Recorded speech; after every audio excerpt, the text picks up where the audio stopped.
Club, l'émission des supporters des Verts en partenariat avec Active, présentée par Keun. Bonsoir à toutes et à tous et bienvenue dans le 194e numéro du Synthé Night Club. Alors la dernière fois que j'ai présenté une émission, on jouait à domicile contre Guingamp, c'était il n'y a pas si longtemps et on a perdu 2-3 au terme d'un match pas franchement folichon. Et bien ce soir, on va débriefer une défaite 2-3 au terme d'un match vraiment, mais alors vraiment pas folichon.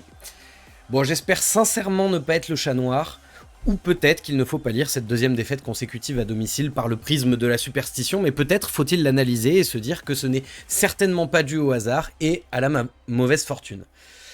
Il y a quelque chose qui commence à poindre dans ma tête. Je crois que ça fait un moment qu'on voit les limites tactiques du Horneland Ball, mais jusque-là, j'avais personnellement du mal à le remettre en question en me disant qu'il faut du temps, que finalement les résultats sont pas si mauvais. Mais je crois que ça ressemble plus à de l'auto-persuasion parce que notre club a fait une sorte de all-in sur la philosophie go-go-go de notre ami norvégien. À l'encenser comme il l'a été, dur de se désavouer et de le critiquer. Après avoir instauré la philosophie Horneland à tous les étages du club, dans toutes les catégories d'âge, dur de remettre en question ce choix.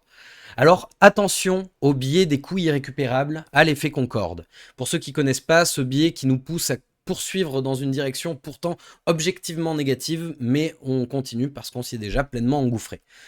Mais bon, une chose après l'autre, pour l'instant, Horneland est sur le banc et laissons-lui le bénéfice du doute. Peut-être va-t-il se rendre compte qu'il faut essayer d'adapter ses méthodes plutôt que de s'obstiner tête baissée sans se rendre compte des difficultés. Ce soir, pour parler de ce match qui a dû être dur à vivre pour tous les supporters présents au stade, mais pas que, j'ai avec moi une équipe de choc composée tout d'abord de Hervé. Bonsoir Hervé. Salut Keun, salut à tout le monde. Comment ça va ? Bah écoute, ça va, comme un débrief de défaite. On avait presque perdu l'habitude, mais on retrouve les marques assez vite, malheureusement. Ouais. Putain, je te pique ton boulot, Gab, mais je vois déjà Pascal, Yannick dans le chat qui disent que je porte la poisse. Putain, ça y est, ça va être moi le bouc émissaire. Le binôme de Hervé ce soir, toujours solide sur ses appuis, ce sera Antoine Chira ce soir. Bonsoir Antoine. Bonsoir Keun, salut tout le monde. Comment est-ce que tu vas de ton côté ? Eh ben écoute, ça va très bien. Tout comme Hervé, j'aurais préféré pouvoir être là avec vous pour débriefer une défaite, malheureusement. Une victoire, Ouais. pardon, mais malheureusement c'est une défaite. Pas mal d'enseignements, je pense qu'on va pouvoir dire beaucoup de choses. Il y a beaucoup de choses à analyser. Et cette défaite qui fait déjà écho à celle de Guingamp, ça peut nous inquiéter pour la suite de la saison sur de nombreux points. C'est vrai qu'en termes purement de remplissage, une émission après un match comme celui-ci a peut-être plus de chances d'être remplie qu'après une victoire tranquille de 0 sans forcer. Et bien sûr, pour faire le lien entre nous et vous qui nous écoutez en direct, c'est le bon Gab. Bonsoir Gab.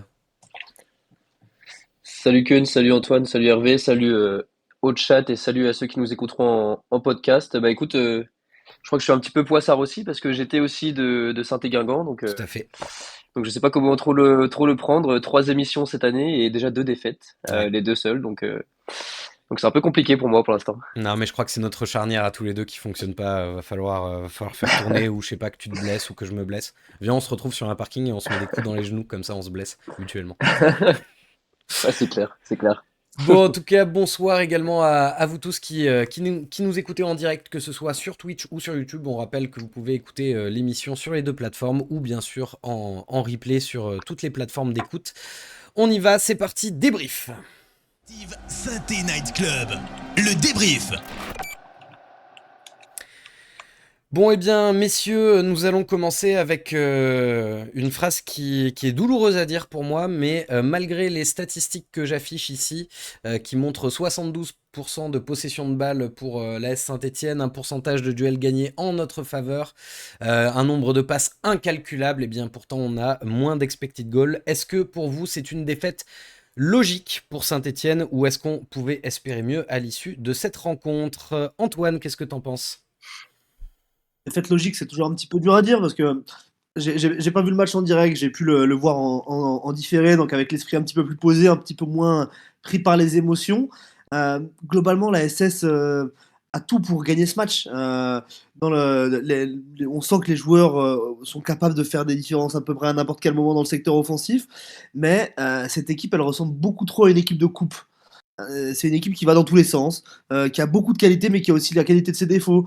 On sait que Eric Horneland, c'est un entraîneur qui demande à ses joueurs un investissement permanent, total, mais malheureusement, ça fait perdre de la lucidité à beaucoup de joueurs qui n'ont pas forcément l'habitude d'évoluer dans ce genre de tactique. Et on se retrouve avec des erreurs un peu ridicules. Ce premier but encaissé, on reviendra sur le cas Ferreira, mais il doit pas se faire prendre comme ça. Sur le deuxième but, pareil, si on est lucide à ce moment-là, on doit pas faire des erreurs comme ça. Et mine de rien, toutes ces manques de lucidité, dans le secteur défensif, dans le secteur offensif, et ben, ça crée une équipe qui est complètement déséquilibrée, qui parfois réussit avec un petit peu d'opportunisme et de réussite comme contre Montpellier avec ces deux poteaux qui nous sauvent à l'emporter. Mais malheureusement, quand on a une équipe en face qui est un peu plus tranchante, comme Le Mans ça a été le cas, ça peut se retrouver par une défaite. On peut se terminer par une défaite. Mais justement, enfin, je parlais de défaites logiques. Est-ce que c'est pas inquiétant, mon cher Hervé, que on perde de cette manière-là contre Le Mans, alors que, bah, on va en parler hein, quand on va afficher le calendrier de la Saint-Etienne, mais on va on va jouer les 3 premières équipes du championnat dans les semaines qui viennent. Est-ce que c'est pas inquiétant cette défaite qui, à mon sens, est logique, moins au sens d'Antoine, j'avoue. Bah, moi, je la trouve un petit peu. Alors, sur le match en lui-même, logique, puisque à l'arrivée, leur gardien fait moins d'arrêts que l'Arseneur, même s'ils n'ont pas eu la possession, même s'ils ont moins de duels gagnés, etc. Au final, leur gardien passe une soirée plutôt tranquille, là où nous, malgré les 3 buts concédés, l'Arseneur a dû quand même en sortir 2 ou 3 de plus. Défaite inquiétante sur le match. Oui, inquiétant, parce que quand on a le ballon autant de temps et qu'on tire autant de fois, mais qu'on cadre malheureusement aussi peu et qu'on met aussi peu de buts, c'est inquiétant. Sur le scénario de la saison et avec le calendrier qui va s'offrir à nous, c'est peut-être un mal pour un bien. C'est peut-être justement avant cette période de gros matchs qui nous attend, que ça soit un vrai réveil. On aurait pu le croire face à Guingamp. Alors, on a été capable d'aller gagner à Montpellier après la défaite face à Guingamp. Là, c'est une deuxième petite sonnette d'alarme qui vient sonner, qui j'espère va secouer tout le monde. Et par tout le monde, j'entends les joueurs, mais aussi le coach. On y reviendra aussi, mais dans ses choix de départ, dans sa gestion des matchs, dans ce qu'il propose, c'est vrai qu'on a l'impression que ça tourne un petit peu en rond. Donc j'espère, encore une fois, un mal pour un bien, que ça va nous réveiller une bonne fois pour toutes. Tu parles de réveil dans le chat. Quels sont les... J'ai vu qu'il y avait pas mal de gens qui donnaient leur avis un petit peu sur la prestation des Verts de samedi soir. Qu'est-ce qui ressort, Gab? Pour commencer, on a Céline qui trouve honteux le fait qu'on enchaîne 2 défaites de suite à la maison. Le plus gros problème, c'est le coach en lui-même. Dufus ne joue pas, Cardona se contente de 20 minutes. On va en Certains parler changements n'ont aucun de sens. J'espère ça, qu'à la ouais. trêve hivernale, ouais, ouais, j'espère qu'elle termine. J'espère qu'à la trêve hivernale, on ne regrettera pas d'avoir gardé Horneland. On a Pilou qui nous dit je suis très inquiet de voir un jeu aussi stérile à l'approche de la surface adverse. Je me demande si le coach se remet en question. Car s'il a un plan A, il a aucun plan B. On a El Cato qui nous dit c'est vraiment pas joli comme spectacle. Leïla qui nous dit je ne sais pas qui était pire entre l'arbitre ou notre équipe. Riyad qui nous dit ça manque de détermination de la part des joueurs. Sinon on a pas mal de messages qui disent que finalement la victoire du Mans est logique, ce qui est très inquiétant quand Saint-Etienne espère remonter directement en Ligue 1. On a Kurko qui nous dit Horneland ne peut plus faire partie du projet Kilmer, il n'a pas d'idée, pas de schéma tactique. El Cato qui nous dit que d'erreurs techniques à ce niveau, on revient toujours à la même chose. Je trouve que c'est vraiment très faible techniquement. Voilà globalement. Dylan qui vient d'arriver là sur YouTube qui nous dit défaite logique, il n'y avait pas suffisamment d'intensité, donc il y a un peu de résignation globalement chez nos auditeurs du soir. Ok. Tu parlais, Hervé, de réveil attendu.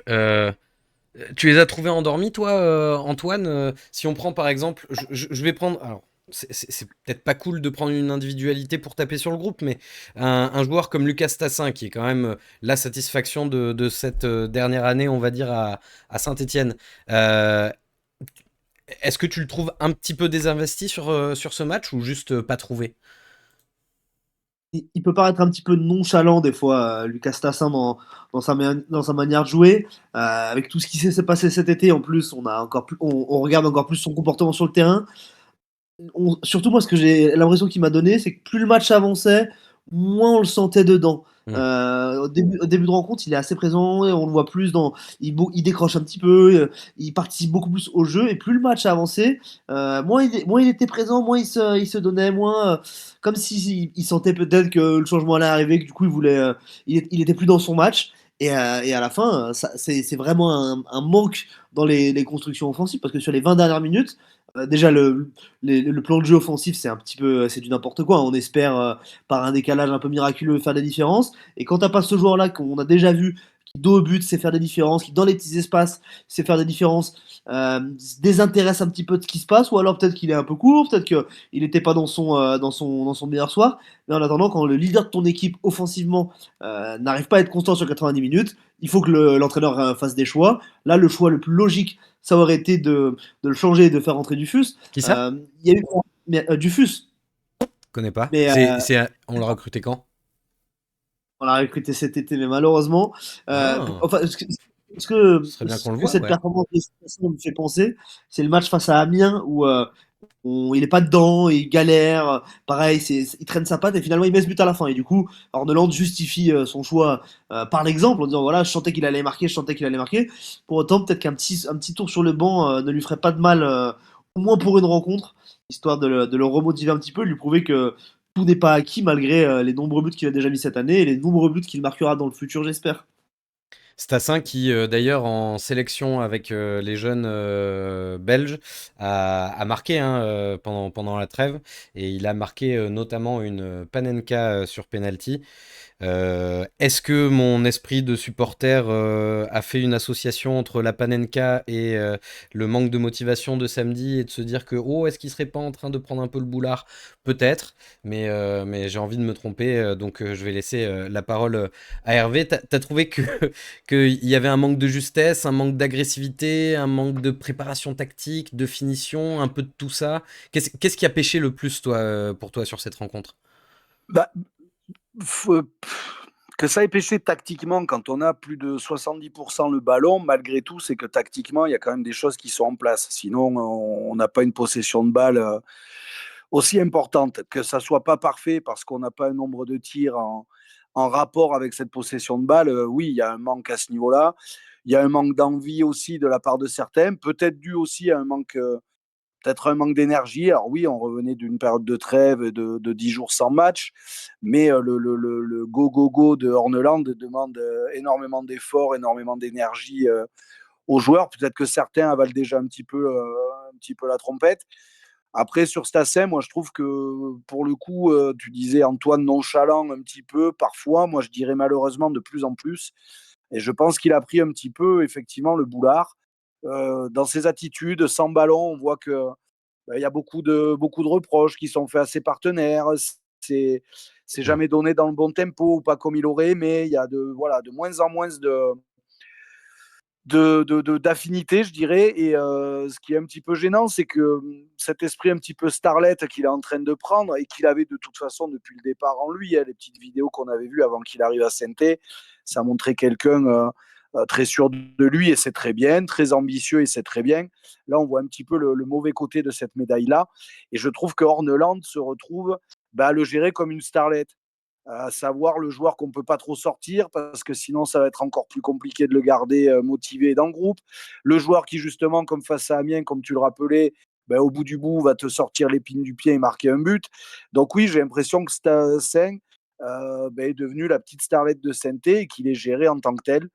Et ça pose un petit problème. Après, offensivement parlant, David Tachvili, sur le match-là, il nous fait du David Tachvili. Il a mis un doublé lors du dernier match face à Montpellier. Bon, mais là, on est tranquille. Pendant 2 ou 3 matchs, David Tachvili, il va rien faire.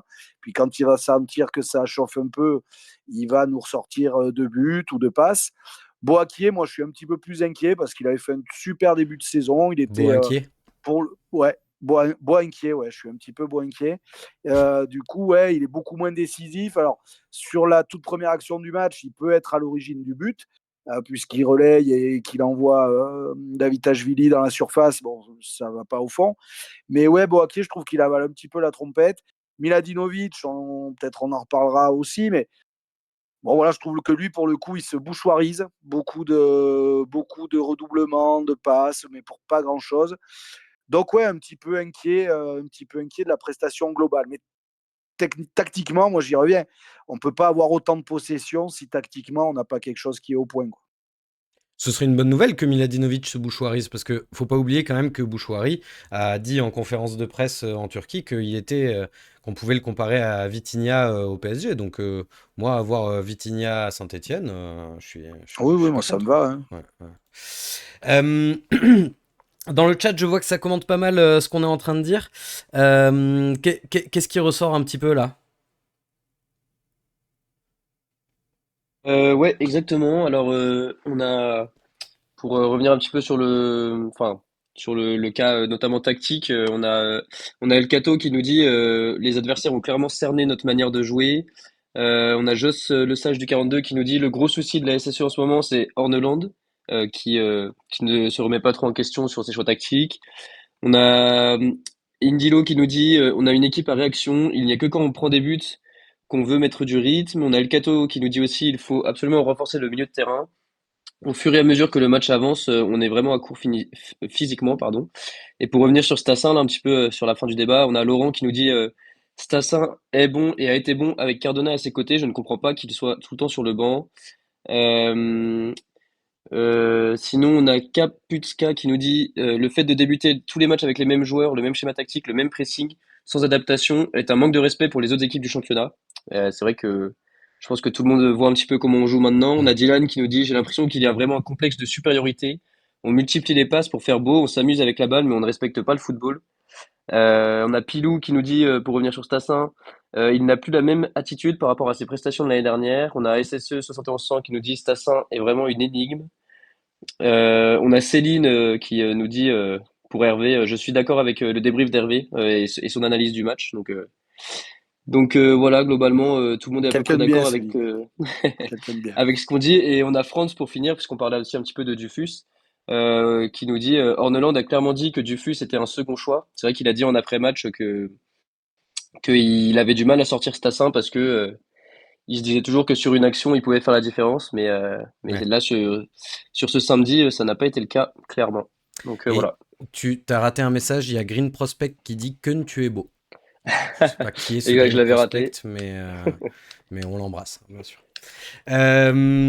Oui, alors évidemment dans ce que tu nous ressors du chat, on parle quand même beaucoup des choix de Horneland. Vous inquiétez pas, on va ouvrir un petit dossier sympathique Horneland.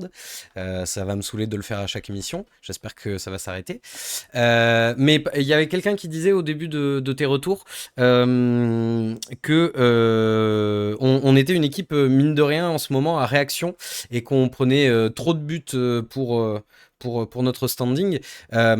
Justement, parlons de ces buts pris. On a pris 6 buts sur les 2 derniers matchs à domicile. Et cette fois-ci, c'était avec Joao Ferreira et Michael Nadé en défense centrale et Ivan Masson sur le côté droit. Donc une défense pas mal remaniée. Bon, on sait qu'il y a beaucoup soit de suspension, soit d'absence pour blessure. D'ailleurs, Chico Lamba, pour ceux qui sont passés à côté de l'info, a été opéré. Il en a pour 5 à 7 semaines avant de revenir. Antoine, je me tourne vers toi. Est-ce que c'est un fiasco, cette défense qui a été alignée? Est-ce qu'il pouvait faire autrement? Est-ce que c'était le choix qui semblait logique, mais finalement ça n'a pas marché et c'est plus imputable au joueur que à Horneland lui-même? Qu'est-ce qui s'est passé avec cette défense? Cette De question rien était qu'on trop longue. regarde, quand on regarde les joueurs sur le banc, il n'y a pas de solution. Clairement pour Horneland, il avait pas vraiment de choix, à part en faire monter Batubinsika qui a joué du coup ce week-end avec la réserve, il me semble, qui va sûrement revenir, je pense, dans la rotation dans les semaines qui arrivent. On en avait parlé lors de ma dernière apparition au SNC. Il n'avait pas beaucoup d'autres choix que d'aligner Ferreira dans l'axe. Ça a été un fiasco complet. Il est passé à côté de son match, très clairement. C'est coupable sur 2 buts. Après, c'est comment dire, c'est difficile à juger cette défense-là parce que elle a été en souffrance régulièrement. On a senti qu'il manquait d'automatisme. Ferreira qui avait jamais joué dans l'axe, il joue dans l'axe. Masson qui n'avait pas joué depuis le début de la saison, c'est son premier match. Bah, attends, je me Anan, permets de te couper. Ferreira qui n'a jamais joué dans l'axe cette saison, parce que l'an oui, cette passé, saison, il fait une saison où il joue plus dans l'axe que sur le côté avec Braga.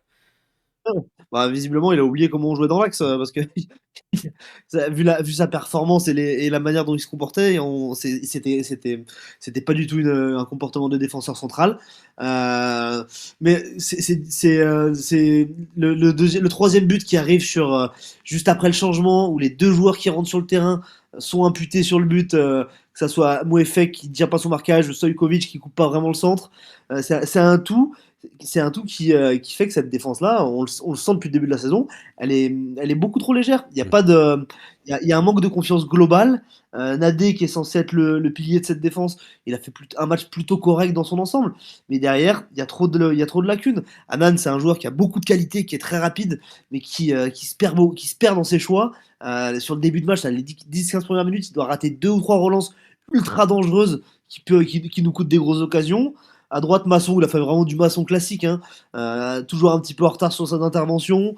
Il a sa arme qui parfois lui permet de faire quelques différences, mais ça reste léger. Et Ferreira, oui, bah, très clairement, cette défaite, elle lui est imputable parce que c'est un joueur qui a joué dans des championnats différents, qui a joué des matchs européens, se faire avoir comme ça 2 fois dans le même match, tomber Ouais. son équipe, c'est une faute professionnelle. Ah, il est particulièrement énervant ce troisième but et ce tacle sur le deuxième but aussi. Bon, bref. Ah Euh, ouais, le, ça, enfin, on a 2 mecs qui rentrent en jeu, qui sont censés apporter un impact immédiat. Il reste 25 minutes de jeu. Les deux, Mouefek et Stojkovic, sont directement concernés sur ce but. Ça aussi, c'est pas normal pour des joueurs de se faire avoir comme ça en rentrant directement en jeu. Pour la défense, bon, Ferreira, ça paraissait être le choix logique étant donné que Bernauer est suspendu, que Chico Lamba est blessé, que Batubinsika, bon, on connaît sa situation, donc ça paraissait effectivement le choix logique. Mais sur le choix de Masson sur le côté droit, Hervé, j'aimerais t'entendre dessus parce que ça, c'est un choix qui pouvait clairement être amené à débat. Il y avait la solution Denis Sapia, il y avait la solution Stojkovic, bon, qui a joué mais qui n'était pas titulaire. Il y avait la possibilité Masson aussi. T'en as pensé quoi, toi, d'aligner Masson en début de rencontre, Hervé? Bah, déjà, quand on ressort un joueur comme ça qui est à la cave depuis plusieurs semaines, voire plusieurs mois, et je dirais même qui est à la cave tout court sportivement parlant depuis sa blessure qui remonte déjà. Bon, déjà, c'est compliqué. Le mec n'a pas de rythme, il n'a pas d'automatisme, puisque malgré tout, par rapport à sa dernière titularisation, il y a eu quand même pas mal de changements. Donc, ouais, un petit peu incompréhensible, d'autant que sur le match face à Montpellier, Denis Sapia était rentré après la sortie de Lamba à la mi-temps sur blessure. Bon, sans avoir été exceptionnel, il avait fait du Denis Sapia, donc plutôt sérieux. Et voilà, donc moi je m'attendais éventuellement à le voir côté droit, retrouver un poste qui est le sien depuis qu'il est arrivé à Saint-Étienne. Après Ferreira, pour le coup, bon, mais voilà, là ça a été le fiasco. Mais pour rester sur Masson, effectivement, pas trop compris pourquoi en fait ce choix-là, dans la mesure où on en avait un autre de possible. Après, pour faire un petit peu l'avocat, c'est vrai que la défense a été très mauvaise samedi. Maintenant, voilà, on a des blessures, on a des suspensions, tout est arrivé un petit peu en même temps. L'absence de Bernauer a été très préjudiciable. Et je reviendrai sur ce qui a été dit sur Nadé, qui est censé être le pilier de la défense, effectivement. Mais si on se rappelle, au tout début, avant le début de la saison, Nadé, on ne sait même pas s'il est au club encore. L'élève Puisque Hervé c'était. Bessière est accusé d'avoir copié sur la copie de son collègue Romain dans le chat qui a dit C'est ça pas juste vrai. avant. Ah ben, j'ai pas lu de tout. Alors déjà, je lis pas le chat et en même temps, sinon voilà. Et en plus, dès que je vois que c'est Romain, je lis encore moins. Donc là, il y a vraiment pas de plagiat. Mais en tout cas, voilà, ça dit quand même quelque chose. Un joueur dont on voulait se séparer ou presque, qui à l'arrivée est le meilleur défenseur depuis le début de saison. Alors c'est un peu l'histoire de sa vie, Nadé à Saint-Etienne, hein, puisque chaque saison, il a annoncé plus ou moins partant, ou en tout cas remplaçant. Et puis à l'arrivée, c'est lui qui fait les meilleurs matchs. Donc, C'est notre Olivier Giroud à nous. exactement, c'est ce que j'allais dire. Donc ça en dit quand même beaucoup sur cette défense. Et après, moi, je trouve que l'absence de Bernauer est la plus préjudiciable, encore plus préjudiciable, je trouve, que celle de Chico Lamba. Ouais. Ouais. Mais alors, on parle de la défense, on parle du nombre de buts encaissés, on parle de la ligne défensive qui a été alignée, mais finalement, enfin, la défense, on le sait, hein, toute l'équipe est censée défendre. Et quand t'affiches, bon bah sur la ligne d'attaque, Davitashvili, on sait que c'est pas celui qui défend le plus, mais le milieu a été assez peu en vue finalement samedi soir. Mahmoud Jaber, qui est quand même une satisfaction depuis le début de saison, on va pas se cacher, a été quand même assez invisible. Miladinovic n'est pas le profil le plus défensif de France. Tardieu a tendance à jouer un peu plus haut que quand il jouait pur 6. En fait, finalement, est-ce que les problèmes défensifs ne viendraient pas de ce milieu de terrain qui a été en difficulté samedi?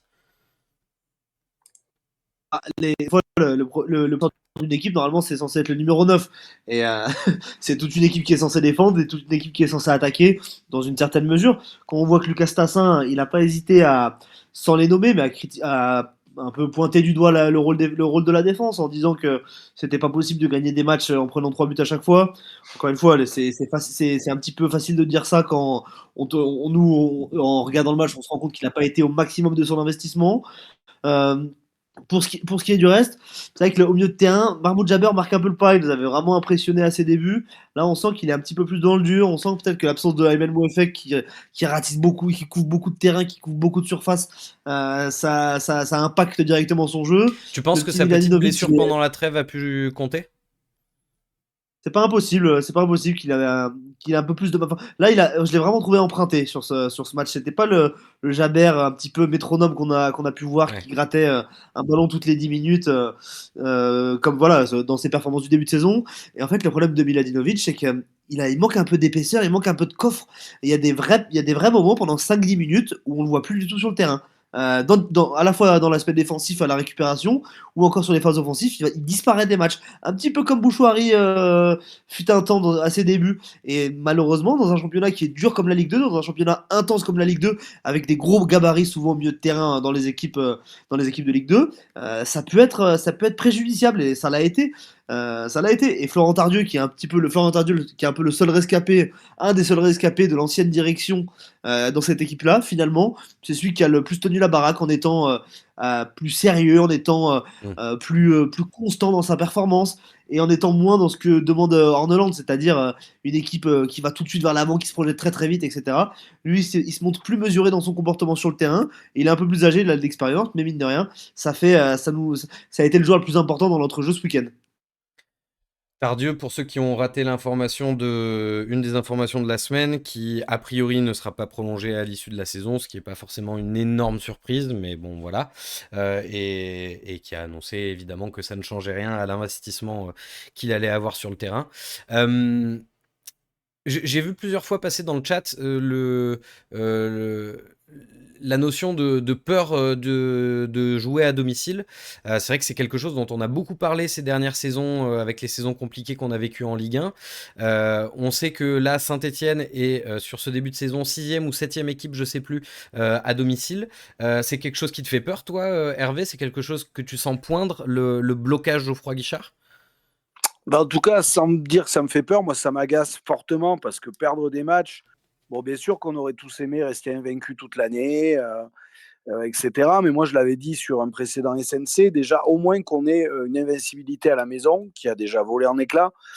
Même un des deux seuls matchs nuls qu'on fait, il y en a un des deux à la maison. Donc moi c'est vraiment le fait de ne pas arriver à faire le plein à la maison. Voilà, moi c'est ça qui m'agace vraiment. Après ce complexe de jouer. Moi, je n'y crois pas trop à ça. Je veux dire, tous, ils arrivent en disant on a regardé les vidéos, on sait où on met les pieds, il y a des supporters, c'est phénoménal, c'est extraordinaire. Et surtout qu'au début de saison, pour le coup, notamment le tout premier match face à Rodez, qui était déjà à guichet fermé avec une ambiance exceptionnelle. On n'avait pas eu cette impression-là. Donc ouais, moi j'ai du mal à l'entendre ça. Après, ça arrive à d'autres clubs. Il y a des clubs qui, sur toute une saison, ont vraiment du mal à domicile. Alors on a un effectif jeune, effectivement, mais bon, j'espère qu'ils vont vite se mettre au diapason parce que si vraiment il y a un blocage à ce niveau-là, en plus il n'y a pas d'hostilité, je veux dire, dans le stade pour l'instant. Il y a vraiment que du côté encouragement. Il n'y a pas encore de bronca. Bon, voilà, je veux dire, il y aurait cette espèce d'atmosphère-là un petit peu pesante avec des banderoles un petit peu invectivantes, avec voilà, bronca à la mi-temps, bronca à la fin du match, des joueurs sifflés. Bon, on pourrait l'entendre. Là, pour le coup, c'est plutôt festif et vraiment très, très bienveillant à l'égard de l'équipe et des joueurs. Donc, j'ai un petit peu de mal, moi, avec ça. En tout cas, j'espère effectivement que ça ne va pas se confirmer sur les matchs à venir à Geoffroy Guichard. Ouais. Sur nos derniers échanges, mon cher Gab, est-ce que le chat a des choses à nous dire? Ouais, notamment sur le côté défensif. On a Pascal qui nous dit j'espère que Batu Binsika sera sur la feuille de match samedi prochain. On a El Cato qui emboîte le pas en disant Ferreira ne doit plus jouer dans l'axe. Il faut le mettre en latéral droit à la place de Masson et faire rentrer Batu dans l'axe. Just Sage qui nous dit le mercato défensif a été raté. Il n'y a pas assez de profondeur de banc de ce côté-là. Même si évidemment on pouvait pas forcément anticiper que 2 des 4 défenseurs centraux soient blessés. Soit blessé ou suspendu assez rapidement. On a Tony qui nous dit Stojkovic, ça fait vraiment peur. On va mettre ça sur le coup de la pression du premier match, 3 petits points. Mais c'est vrai que son entrée a été assez Ouais. très très inquiétante. C'est vrai On que a c'est le genre Just de Sage joueur qui où nous il dit faudrait on a les peut-être moyens lui donner financiers. sa première cape à l'extérieur, peut-être. Enfin bon. Ouais, ou alors il y a des problèmes, peut-être des lacunes techniques, mais bref, Ouais. on y reviendra peut-être. Mais on a Just Le Sage qui nous dit on a les moyens financiers, mais le problème, c'est attendre les bonnes personnes au poste clé du club. Jimmy qui nous dit Jimmy Riffer, Orneland est en train de faire perdre leur confiance à Cardona, Dufus, Mouefek ou encore Apia qui n'était pas dans le groupe ce week-end. Sinon, sur le milieu de terrain, on a Pilou qui nous dit je trouve que depuis que Tardieu est monté au milieu, plutôt en poste de relayeur, le milieu de terrain était déséquilibré car Tardieu en sentinelle c'était très fort. Et Jabber était beaucoup plus libre et plus percutant dans le rôle de box-to-box. C'est vrai que Jabber maintenant est plus aligné en 6. René Châtre qui nous dit j'ai l'impression qu'on est un peu cramé entre le jeu énergivore d'Orneland et les déplacements récurrents des internationaux. Enfin, on a SSE 7100 qui nous dit Stassin, il faudrait le vendre dès le mois de décembre car il ne vaudra plus rien en juin à ce rythme-là. Et pour terminer, il y avait une bonne question au départ de Romain, je sais pas si on va revenir dessus, mais qui disait Apia hors groupe, Stojkovic lancé. Est-ce réellement le choix d'Orneland ou bien celui de Kilmer? Parce que c'est vrai que Stojkovic a eu pas mal de sous d'investis dessus et que pour l'instant il n'avait pas fait une seule entrée ou titularisation. Bon, bah, on a vu ce que ça donnait malheureusement ce week-end avec ce troisième but dès qu'il entre quoi. Bah tiens, Alors moi, si je peux me permettre juste là-dessus, on peut que supposer de toute façon, mais. Pardon. Oui, bien sûr. On peut que supposer de toute façon dans tous les cas, mais ouais, je t'écoute. Ouais, là-dessus, on a l'exemple Miladinovic. L'année dernière, Miladinovic, il était à peu près dans le même cas que Stojkovic aujourd'hui, à savoir un joueur sur qui on avait mis pas mal d'argent et qu'il aurait peut-être fallu faire jouer un petit peu plus, sauf que l'année dernière, il n'a jamais joué parce qu'Orneland devait le trouver pas prêt. Donc le fait d'avoir la pression comme ça, peut-être la direction et tout, je suis pas tout à fait raccord avec ça. Il y a d'autres joueurs qui auraient pu être dans ce cas-là et qu'on n'a pas vu parce que encore une fois le coach les considérait pas prêts. Dufus à ce moment-là, Dufus il devrait jouer alors toutes les semaines ou presque. Donc non, moi je n'ai pas envie de tomber là-dedans. Il y a beaucoup de choses contre Orneland. On peut se permettre déjà de parler qu'il n'a pas de plan B, de dire qu'il fait des changements trop tardifs, de dire qu'il ne fait pas tourner son 11 titulaire. Il y a assez de choses à lui mettre sur le dos et sur les épaules sans aller imaginer des choses comme ça, à mon avis, où en plus, voilà, on a des contre-exemples très rapides, quoi. Ouais. Et tu parlais... Juste 2 secondes, Kun. Je t'écoute. Ouais, juste Hervé sur l'entrée de Stojkovic, le quart d'heure, 20 minutes qu'il fait, c'est quand même très inquiétant. Il y a un moment où ça, je même suis d'accord, par l'équipe contre. ne joue. ne joue quasiment plus à droite parce qu'en fait, on était presque à 10 à un moment parce qu'il perdait tous ses ballons. Niveau tactique, c'était très compliqué. Donc c'est quand même difficile de. Enfin, en fait, c'est étonnant que Apia, je trouve, n'ait pas été gardé dans le groupe, quoi. Après ça, je suis Mais ouais, d'accord, c'est ouais, autre chose, sur forcément. l'entrée du joueur, il y a Ouais. rien à dire. Il a été bouffé, alors par quoi? Peut-être par Louis, la pression pour le coup du stade, etc. Ça, je dis pas. Mais sur le côté, peut-être que c'est pas le choix d'Orneland et tout. Bon, Ouais, ouais. j'ai pas même pas envie de réfléchir à ça pour l'instant. Voilà, mais après, effectivement, sur son niveau après l'entrée, on est bien d'accord, c'était catastrophique, hein. Alors, attends, parce que vu le dernier message de Romain, je me demande si c'est vraiment Romain de chez nous de Peuple Vert ou si c'est Romain Molina. Parce qu'il Si, dit si, c'est lui. si je le dis, c'est pas pour rien, clin d'œil, squink, squink. Bon, et ben, notre Romain a ses infos et on sait qu'il est très bien informé. Mais ceci n'est pas une Il info a qu'à signée. venir faire les émissions, là, plutôt que de venir nous ruiner le programme là, qui a été fait et tout. Là. Et Euh, après, dans les débriefs, il va dire les gars, blablabla. D'ailleurs, Romain, qui est un intervenant régulier de l'avant-match que vous pouvez suivre sur YouTube et que je vous recommande vivement puisque, un, je ne suis pas dedans et deux, je l'écoute chaque semaine en tant qu'auditeur et je me régale à chaque fois. Tu perds ton temps à l'écouter, hein, Ah, sans déconner. franchement, j'adore. Alors, évidemment, je mets en vitesse 1.5 sur YouTube parce qu'il parle à 2 à l'heure, mais je me régale. Ok. Écoutez, je crois qu'on a un Quel peu faillot, quoi. plus ou moins évité le sujet sans vraiment l'éviter depuis le début de l'émission.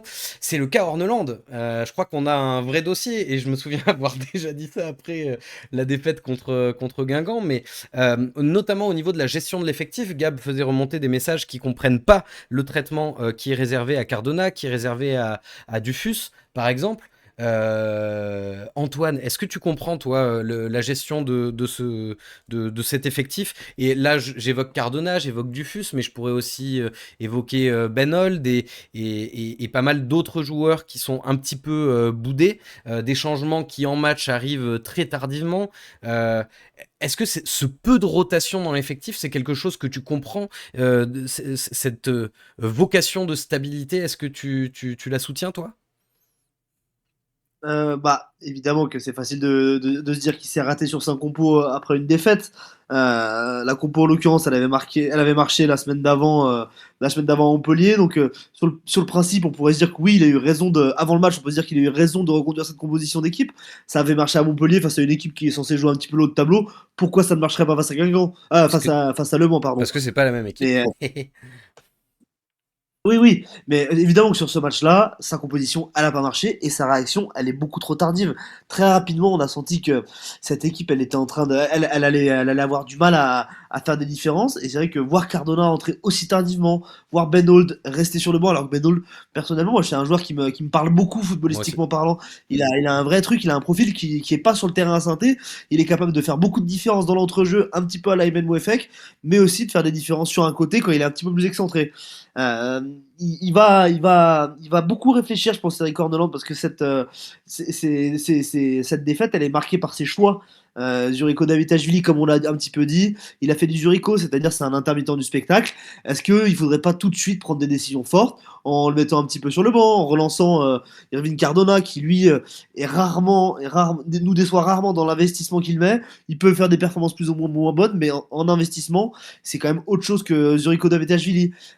Quid de Ben Holt, est-ce qu'on pourrait pas le voir pour une fois titulaire dans un match pour découvrir un peu plus ce joueur plutôt que sur des entrées un petit peu insipides. Et encore une fois, bah, évidemment, le Castassin, la gestion des stars dans l'effectif, qu'est-ce qui va en être? Et pourquoi pas aussi réfléchir peut-être à une nouvelle manière d'aborder son 11 de départ, une nouvelle tactique. Il a très très peu changé depuis le début de la saison. On a vraiment une équipe marquée par deux ailiers, des ailiers d'ailleurs qui sont très peu. On est vraiment une équipe qui repasse tout le temps par l'axe, qui essaie de tout le temps avoir, de tout le temps pénétrer jusque dans la surface avec le ballon, qui tente peu sa chance de loin, qui tente peu de centre. Il y a des blocs en face qui ont réussi à nous faire du mal. Guingamp, ils ont réussi à nous faire du mal à domicile. Là, en l'occurrence, Le Mans a réussi à nous faire du mal à domicile. Est-ce que lui pourrait pas se remettre un petit peu en question tactiquement? Ça, c'est quelque chose qui va pouvoir intervenir dans le débat de plus en plus. Récemment, j'ai pu le rencontrer pour mon média pour faire une interview en sa compagnie. Et au moment de parler tactique, il parle tactique, Eric Orneland, mais il parle surtout de l'investissement de ses joueurs. Il demande beaucoup d'investissement, il demande un investissement total et permanent durant 90 minutes, et des fois, il va avoir tendance à un petit peu moins parler de tactique. Et là, du coup, tactiquement, on a envie d'en découvrir plus de ce coach-là, parce que l'investissement, on a vu de quoi était capable l'ASS sur des matchs aboutis. Par contre, tactiquement, il va falloir qu'il fasse évoluer certaines choses s'il veut pas se faire encore une fois avoir comme ça a été le cas ce week-end. Par contre, tu feras gaffe, tu t'es trompé. Tu as dit que le match, la rencontre avait été marquée par des erreurs de choix d'Orneland. Eric Orneland qui, après le match, disait bien que certains joueurs ont eu des opportunités qu'ils n'ont pas su concrétiser. Et à ce niveau, ça ne pardonne pas. Je me suis posé la question de pourquoi on n'a pas réussi à jouer. C'est blessant parce qu'on n'a pas vu le Saint-Etienne habituel. Donc non, c'est pas de sa faute, c'est vraiment la faute de l'équipe et des individualités.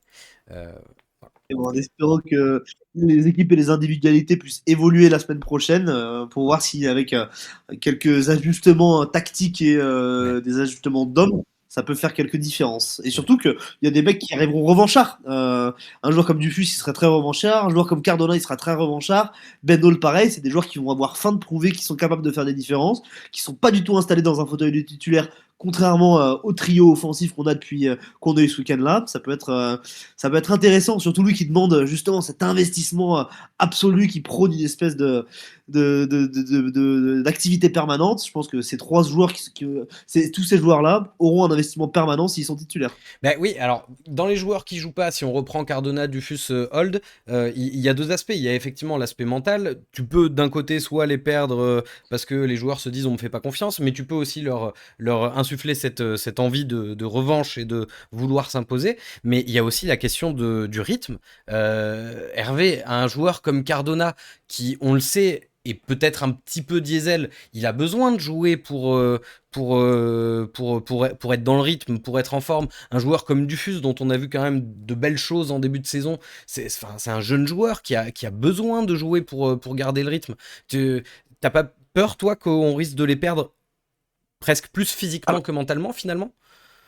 Mentalement, je suis d'accord avec toi. Je pense que c'est des joueurs qui vont avoir ce côté revanchard, ce côté encore plus avec avec la grinta. Là où il faut qu'Orneland fasse attention, c'est de ne pas aller trop loin dans ça. C'est-à-dire les frustrer pour que derrière, dès qu'ils vont être titulaires, les mecs donnent tout. S'ils les frustrent trop longtemps, les mecs vont arriver et ne vont plus rien faire. Physiquement, tu démarres le match avec ces mecs-là, et contrairement à Stassin et Davitashvili, à l'heure de jeu, tu les remplaces. Et je pense que pour le coup, Orneland aura moins de scrupules à sortir Cardona au bout d'une heure ou 1h10 que ce qu'il en a à sortir Stassin ou Davitashvili. Moi, j'étais à Montpellier pour le match il y a 2 semaines. Et pour le coup, l'entrée en jeu de Cardona avait fait énormément de bien et on l'avait senti plutôt en jambes, Cardona, sur son entrée en jeu. Je pense que c'est un gars, même s'il n'a pas le rythme d'un match en entier, même chose pour Dufus, c'est des gars qui ont largement une mi-temps dans les jambes, même avec un investissement total comme il leur serait demandé. Donc voilà, je pense qu'il va falloir peut-être leur refaire confiance un petit peu. Antoine parlait justement de la gestion un petit peu d'Orneland par rapport à Davitashvili, éventuellement Stassin. On se rappelle que l'année dernière, Davitashvili, au début, il avait un petit peu le totem avec Orneland. Et puis, quand ça a commencé à se voir que c'était une feignasse, Orneland n'avait pas hésité à le mettre sur le banc de match. Et là, pour le coup, quand il était revenu un petit peu aux affaires, sur une mi-temps, en étant remplaçant au départ, il nous avait gratifié de 2 passes décisives, Davitashvili, ce qui n'est pas non plus son geste favori, la passe décisive, la passe tout court d'ailleurs. Donc voilà, je pense que dans la gestion comme ça, un petit peu des égos et tout ça, bon, on va voir. Il faut qu'il réagisse maintenant, Orneland, ça c'est sûr. Mais quand il a eu à le faire par le passé, je trouve qu'il s'en était plutôt pas trop mal sorti. On n'oublie pas au début de saison que Stassin aussi n'a pas démarré tous les matchs à un moment où il était a priori prêt à les démarrer. Donc là, pareil, moi je ne suis pas encore tout à fait inquiet dans la mesure où sur les prochains matchs, il va se passer quelque chose. Si dans un mois, on fait le même constat, c'est-à-dire le même 11, pas de remise en question de sa part, ça sera un petit peu plus compliqué. Ouais. Parce que sans remise en question de sa part, je pense que ça va. On a 4 matchs là qui arrivent qui sont quand même, Oui. le vrai tournant là, de la saison. Oui, là on a pour un l'instant. gros calendrier qui arrive, ouais. On va, parce que là on parle de la gestion de l'effectif, mais on va parler aussi d'animation du jeu. Au-delà de Altel qui dit encore 2 blessés, on pourra aligner Dufus en défense. Qu'est-ce qui ressort de ce débat sur la gestion de l'effectif, mon cher Gab? Beaucoup d'incompréhension, comme un petit peu ce que disent Antoine et Hervé. On a Patrice qui nous dit Horneland, je ne comprends vraiment pas qu'il nous remette Masson alors qu'on connaît tous son niveau. Franchement, qu'espérer de Masson? On a El Cato qui nous dit il ne connaît pas la Ligue 2, il ne parle pas français, il nomme un gardien capitaine, ses compositions ne sont pas toujours bien choisies, ses changements sont cata. Donc voilà, la liste, la liste est peu reluisante. On a Indilo qui nous dit je ne comprends vraiment pas les 3 changements sur 5 quand l'équipe est en difficulté. Leïla qui nous dit Horneland est dogmatique comme 90% des coachs. La remise en question, c'est vraiment difficile. René Châtre qui nous dit qu'Horneland lui semble très limité tactiquement, que pour lui, il y a vraiment une réflexion à avoir au niveau du board de la SSE. Euh, on a eu des petits messages aussi qui m'ont fait rire, notamment de Leïla qui nous dit la tactique de Horneland se résume à 3 mots go, go, go. On en rigole depuis qu'il est arrivé, mais finalement, Ouais. on peut commencer à s'inquiéter. On a Underdark qui nous fait une petite métaphore cinématographique qui nous dit la SSE avec la même tactique tous les week-ends s'inspire du film Déjà Vu avec Denzel Washington. Le jour de la marmotte. On a Indilo qui, on a Indilo qui nous dit de toute manière, ils veulent continuer à dire qu'ils cherchent des automatismes. Arnold qui nous dit le 11 ne bouge quasiment jamais, alors que les prestations sont très loin d'être bonnes. Il n'y a aucune adaptation pendant les matchs, une défense catastrophique depuis bientôt 1 an avec lui. Si nous ne sommes pas dans les 2 premiers au soir du match contre 3, il faudra s'en séparer, sinon la montée nous échappera. Donc voilà, il y a pas mal d'incompréhension et de frustration Ok. dans le chat, et je pense que beaucoup de supporters stéphanois se retrouvent là-dedans. Et justement, donc on parlait un petit peu aussi de. Enfin là, on a parlé des individualités, mais tactiquement, on voit que effectivement, comme je l'ai entendu là dans le chat à plusieurs reprises, Horneland a du mal à envisager autre chose que son 4-3-3 assez stéréotypé avec une possession extrêmement forte. L'idée du pressing à la Horneland, j'ai l'impression qu'on l'a un petit peu oublié. J'ai l'impression que c'est un petit peu sorti de son schéma de jeu. Mais ouais, j'ai l'impression qu'il a aucun plan B et que ce soit sur la feuille de match au coup d'envoi ou même à l'intérieur du match. Allez, je dois avoir souvenir de 2-3 matchs où l'animation a changé en cours de match, mais c'est tout. Est-ce que Antoine, ça t'inquiète ça? Est-ce que tu aimerais qu'il tente des choses un petit peu plus différentes, qu'on teste des fois à 2 attaquants, que des fois on passe dans une défense à 5, ou au contraire, tu penses qu'il faut rester dans une idée et que plus on ira au bout de cette idée, plus on sera efficace dans cette idée et donc efficace tout court. Déjà, comment tu dis qu'il a pas de plan B? Il en a des plans B, c'est juste qu'il décide de pas les utiliser. Ouais. C'est quelqu'un, quand tu parles avec lui, qui est très jusque-boutiste, qui croit en ses idées, qui croit dur comme fer à ses idées. Et c'est vrai que quand il les raconte, elles donnent envie, ces idées. Pour autant, force est de constater que il y a certaines limites qui ont été atteintes face à des équipes de Ligue 2 qui nous connaissent mieux maintenant. Les entraîneurs, ils regardent les matchs, les analystes, ils regardent les matchs, ils voient quelles sont les faiblesses de cette équipe. Certes, avec des joueurs offensifs qui peuvent être flamboyants, on arrive toujours à mettre des buts, on arrive toujours à faire des différences, mais il y a trop de petits défauts dans cette équipe-là pour amener un peu de constance. Alors, est-ce que lui va changer beaucoup de choses? Je suis un peu, je pense que ça va pas, il va pas beaucoup changer. Il est vraiment persuadé que ce dispositif-là, c'est le meilleur pour les joueurs qu'il a, avec des ailiers percutants, des profils assez percutants sur les titulaires, pas forcément sur les remplaçants, mais je l'imagine mal changer de dispositif. Je l'imagine vraiment très très mal passer à 2 attaquants quand on voit le discours qu'il a tenu sur Dufus après le match ce week-end. Il a clairement fait comprendre que c'était pas du tout le moment pour passer à 2 attaquants. Je l'imaginais mal aussi transitionner vers une espèce de 4-2-3-1 un peu différent ou même passer à 3 derrière. Déjà, il nous manque des joueurs pour passer à 3 actions, donc ça va être un peu C'est vrai. compliqué. Mais ouais, non, non, vraiment, il est persuadé que ce dispositif-là, c'est le meilleur. Il est persuadé que les ajustements qui vont se faire grâce aux entraînements, grâce au travail, grâce à tout ça, ça va lui permettre de faire progresser son équipe et de faire des différences. Et pour ceux qui attendent du changement ce week-end-là, il y aura peut-être quelques changements sur les joueurs. Peut-être que Boaké, qui marque un peu le coup, il va peut-être faire un petit coup sur le banc. Peut-être que Stassin, même si j'y crois pas, il va faire un tour sur le banc. Mais cette saison, tant que Horneland sera là, ce 4-3-3, il va rester. Ouais. Vraiment, je pense pas que ça va y avoir des changements par rapport à ça. Mais au-delà de la compo et du 4-3-3 affiché à chaque rencontre, il y a aussi la stratégie globale parce que on se targue d'avoir l'équipe qui a la meilleure possession d'Europe quasiment. Mais ça, enfin, Hervé, on est d'accord. C'est bon, tout le monde l'a compris. Il suffit d'avoir vu 3 résumés de match, ne serait-ce que ça, de Saint-Etienne, et tu l'as compris. Et autant au début, les joueurs pouvaient se dire « Oh bah merde, j'arrive pas à mettre le pied sur le ballon et paniquer un petit peu », autant là, les coachs adverses, ils doivent dire à leurs joueurs « Bah vous inquiétez pas, vous aurez pas le ballon, mais vous allez pouvoir en mettre ». Tu penses pas qu'il faudrait réussir à plus s'adapter, Hervé? Ben, c'était un petit peu, alors, moi je sais pas si c'était un petit peu le jeu d'équilibriste justement qu'il avait voulu faire, où on avait des joueurs qui lâchaient un petit peu la possession du ballon. D'ailleurs, on s'en était inquiété ici ou ailleurs sur les débuts de match de Saint-Etienne, qui pour le coup ce week-end a plutôt réussi son début de match. Mais c'est vrai qu'on avait eu 3-4 matchs où dès le début, Ça en dépend fait, ce qu'on on appelle début de sentait. match, parce que les 2 premières minutes, oui, les 20, Oui, bon, après, alors entre les deux, on va dire, pour ok. samedi, voilà.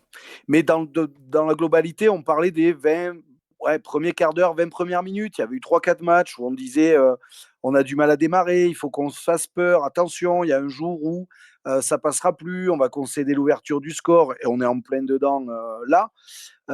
Donc, est-ce qu'il n'était pas un petit peu sur ce jeu d'équilibriste de dire pas de dire on lâche un petit peu la balle aux adversaires pour justement mieux aller les étouffer. Là, sur le match de samedi, il n'a même pas besoin d'aller les étouffer puisque c'est nous qui avons le ballon. Donc, quand on parle de fameux pressing, etc., le pressing, il s'exerce quand on n'a pas le ballon. Là, maintenant, on a tellement le ballon, en fait, c'est que on ne sait plus quoi en faire. C'est ça, en fait, un petit peu le problème. On parle des ailiers qui sont des détonateurs, des joueurs percutants. Moi, je veux bien, mais quand vous avez 70% du temps le ballon, si vous avez des ailiers vraiment percutants, il faut qu'il y ait encore plus de frappes au but, il faut qu'il y ait plus de centres. Comme disait Antoine, c'est des joueurs qui ne centrent pas. Le joueur qui a le plus centré, c'est quand Bernauer a été latéral droit il y a Ouais. 3 semaines de ça. C'est celui qui a le plus centré Et depuis le d'ailleurs, ça début de apporte saison. beaucoup de situations dangereuses. Exactement, exactement, ça avait apporté beaucoup de choses. Donc voilà, je pense qu'il faut un petit peu revoir ça, mais encore une fois, je pense qu'il y a une gestion un petit peu des starlets, entre guillemets, qui coince un petit peu le coach dans son truc. Maintenant, moi, je lui fais encore confiance un petit peu. Il a montré, je le redis, qu'il était capable de mettre certains mecs sur le banc, quitte à les ressortir du banc très rapidement. Mais en tout cas, là, il faut qu'il y ait un truc qui se passe pour Orneland. Oui, ça, c'est clair. Il faut qu'il se remette en question un petit peu sur des choix de départ et réinsuffler un petit truc à ce groupe qui est déjà un petit peu asphyxié. Et par contre, circonstance atténuante pour lui, pas aidé par la blessure de Lamba, la suspension très sévère de Bernauer. Bon, voilà, ça lui fait perdre 2 joueurs C'est qui vrai. étaient quand même des valeurs sûres. Donc, il faut ça aussi le prendre un petit peu en compte. Ça met en lumière, par contre, le fait qu'on a pas autant de marge que ce qu'on aurait pu l'espérer. Il nous manque 2 joueurs en défense et ça y est, c'est la cata. Ouais. On sait plus quoi faire, quoi. Le PSG de la Ligue 2 qui disait. Ben justement, en parlant de PSG de la Ligue 2, on va mettre Orneland de côté et on termine sur une note un peu positive. Merci Hervé. En lui trouvant quand même des circonstances atténuantes. Mais là, on a une série de 4 matchs qui s'annoncent. On va vite avoir des réponses puisque on va donc ce week-end à Annecy et puis après on enchaînera la réception de Pau, le déplacement au Red Star et le déplacement à Troyes. Donc une très très grosse série qui s'annonce. Où est mon petit visuel d'avant-match? Il est là. À votre avis, est-ce que à la fin de cette série de 4 matchs qui nous amène directement vers la trêve hivernale, on aura un petit peu des réponses sur quelle gueule la saison au global va avoir, Antoine? Oui, très clairement. Mais dans le même temps, c'est pas les matchs qui me font le plus peur. On risque d'avoir, notamment sur les déplacements à Red Star et à 3, des équipes qui vont jouer au ballon, qui vont un peu plus se projeter.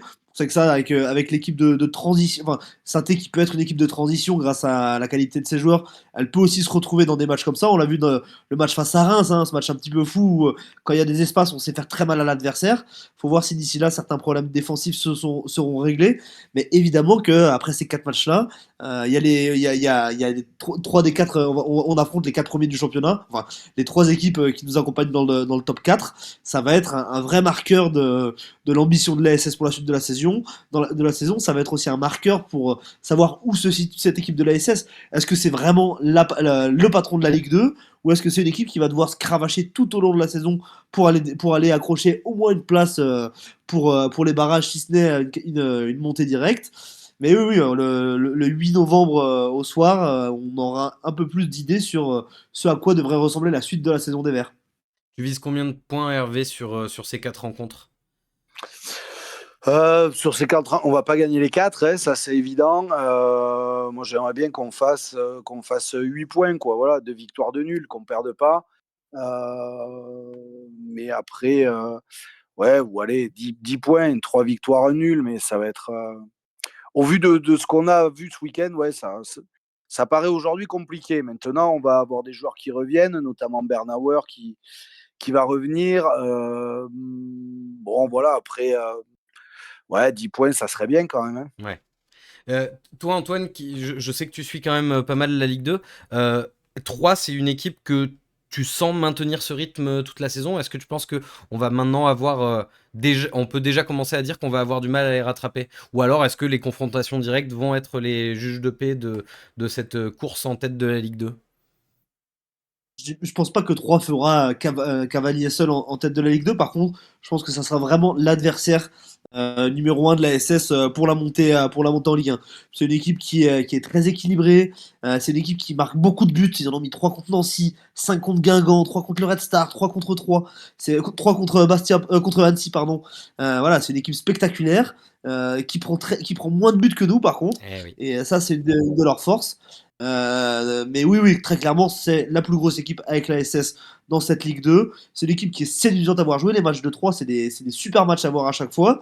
Après, dans une confrontation directe, est-ce que les Verts auront les épaules pour aller décrocher un résultat au stade de l'Aube? Je pense qu'ils sont capables de le faire, très clairement. En plus, il y a ce côté de jouer à l'extérieur. On sera peut-être un peu plus désinhibé, un peu moins la pression de devoir réussir à Geoffroy Guichard. À l'inverse, on a vu que certaines équipes qui venaient à Geoffroy Guichard savaient se servir de cette ambiance-là pour se transcender. Il faut que nous aussi, on sache à l'extérieur prouver qu'on est une équipe assez froide dans les têtes et qu'on est capable d'aller chercher des résultats. Mais oui, oui, surtout que même eux, ils ont des matchs pas faciles, 3 qui arrivent, hein. Ils vont aller à Reims, ils vont aller à Pau, il y a ce match face à Saint-Étienne. Eux aussi, il y a une partie de leur saison qui va se jouer dans les semaines qui arrivent. Gab, dans le chat, est-ce que les gens réagissent un petit peu à notre position en championnat et à comment ça risque de se passer? Ouais, bah sur les 4 prochains matchs, on a notamment Patatrac qui nous disait sur YouTube qu'il faudra minimum 8 points sur ces 4 matchs, à minima. Sinon, sur Twitch, on a eu 3 messages de suite qui étaient assez sympas. On a SSE 7100 qui nous dit on est le PSG, mais le PSG de Wish. On a El Cato qui nous dit on est vraiment un PSG low cost. Et Indilo qui nous dit quand on parlait du PSG, peut-être qu'on parlait du PSG avant le Qatar. Donc voilà, c'était histoire de sourire un petit peu. Sinon, effectivement, tout le monde s'accorde à dire que les 4 prochains matchs vont probablement dessiner un petit peu la suite de la saison. On a Foulk qui nous dit oui, car on affronte que des concurrents directs, à part Annecy, bien sûr. On a Leila qui nous dit contre le Red Star, j'espère ne pas avoir honte de nos verts, car je serai à Bauer. On a Céline qui nous dit il faut absolument récupérer les points perdus à Annecy et remettre les têtes à l'endroit. On a sur le cas de 3, on a SSE 7100 pardon, qui nous dit 3 ne lâchera pas, c'était vraiment un bon club de Ligue 2. Non, pardon, il parle après, il enchaîne en disant un bon club de Ligue 2 doit dominer le championnat. Tu ne peux pas perdre chez toi contre Guingamp et Le Mans. Sinon, on a Indilo qui nous dit aussi tant qu'on n'aura pas un bon jeu collectif, on va sûrement galérer. Et, Et sinon, sur YouTube, pour terminer, on a René qui nous dit moi perso, sur les 4 prochains matchs, je crains vraiment celui d'Annecy, sauf si Ferreira repasse en latéral droit. C'est vrai qu'après Annecy, on aura notamment Bernauer qui va revenir de suspension. Ça sera un vrai plus vu les 3 matchs suivants, je Ouais. pense. Bon, on a tous hâte d'être au match contre Annecy. Je pense qu'on aura beaucoup de réponses après cette défaite. Bah justement, le prochain match contre Annecy, donc Annecy qui vient de l'emporter contre Clermont, qui va retrouver le Parc des Sports. Ça va être son premier match à domicile de la saison. Réellement, ils retrouvent leur vrai stade. Simplement, avec un peu tous les... en prenant en compte toutes les absences, tout ça, quel 11 tu verrais, Hervé, aligné? Quel 11 tu aimerais voir aligné, plutôt que celui que Bah, tu imagines? de toute façon, Anan Nadé, déjà, ça ne bougera pas. Larsonneur non plus. Batoubin Sika, il pourra pas être pire que Ferreira ce week-end. Donc, à la limite, pourquoi pas. Donc pas de deuxième chance à Euh, Ferreira? non, pas dans l'axe en tout cas. Hmm. Même d'ailleurs, Montpellier, je l'avais trouvé bien plus intéressant quand il avait grimpé d'un cran au milieu plutôt que là en charnière centrale. Donc, quitte à le déplacer du poste de latéral droit, moi je le mettrais au milieu, mais pas en charnière. Pourquoi pas Apia plus que Batoubin Sika, puisque Apia aura un petit peu plus de rythme, etc. Au milieu, peut-être réintégrer un petit peu Mouefek, titulaire d'entrée, et faire souffler Miladinovic, qui, comme on l'a dit, est en train un petit peu d'être dans le dur. Jabert Tardieu, ça bouge pas. Et après, en attaque, moi j'aimerais beaucoup voir Cardona titulaire, voilà, qui donne tout ce qu'il a à donner, quitte à sortir à la mi-temps ou à l'heure de jeu. Mais voilà, et après, Dufus, je pense qu'on va pas le voir de toute façon tout de suite. Donc voilà, Stassen et David Tachvili, ou pourquoi pas, moi, un trio que j'aime bien, Cardona, Stassen et Boakier, plus Ok. que David Tachvili, quoi. Antoine, est-ce que sur l'évocation du 11 de Hervé, il y a des choses que tu ferais différemment, toi? Non, non, je suis plutôt d'accord. Je tenterai le coup Batubitika dans l'axe, je pense, pour Ouais. une relance un petit peu pareil, pour un joueur qui serait revanchard s'il revient. Il a déjà beaucoup joué avec Nadé, donc il a des automatismes qui existent de par les matchs qu'ils ont eu par le passé. Si Mouefek est prêt physiquement, évidemment qu'il faut qu'il soit titulaire dans l'entrejeu. Mine de rien, sa présence permet à Tardieu et à Jabert d'être meilleurs. Vraiment, c'est un trio qui a su faire ses preuves. Et devant, ouais, j'espère aussi du changement. Il faut du changement. Boaki a marqué le coup. Il a été moins juste dans ses choix. C'était vraiment son point fort, hein, toutes ses passes décisives. C'est parce il était très juste dans ses décisions. Là, c'était un petit peu plus compliqué. Mais voilà, et après, David Tachvili et Stassin, on a beau les critiquer, ça reste les deux joueurs les plus dangereux de notre équipe.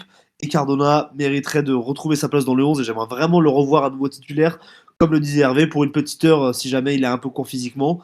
Et on a besoin d'un Cardona au top de sa forme. Et Ouais. Cardona a prouvé qu'il est toujours présent à Saint-Étienne. Il mérite de retrouver sa place dans le 11. C'est clair, il mérite qu'on lui fasse confiance. Et Batuin Sika, je vous affiche une photo qui était très souriant à l'entraînement du 17 octobre. Oui, c'est des photos de l'entraînement du 17 octobre parce que notre service communication a toujours la bonne idée de ne pas mettre de photos du match quand il s'agit d'une défaite. Décision que je trouve toujours un peu puérile, que je ne comprends pas trop. Un petit prono, messieurs? Allez, je commence avec Hervé. 2-0, le même match que face à Montpellier après la défaite à la maison. Pas forcément rassurant dans le jeu, mais rassurant dans le résultat. Un petit 2-0 patron. Voilà. C'est qui marque? Cardona parce que voilà. Et après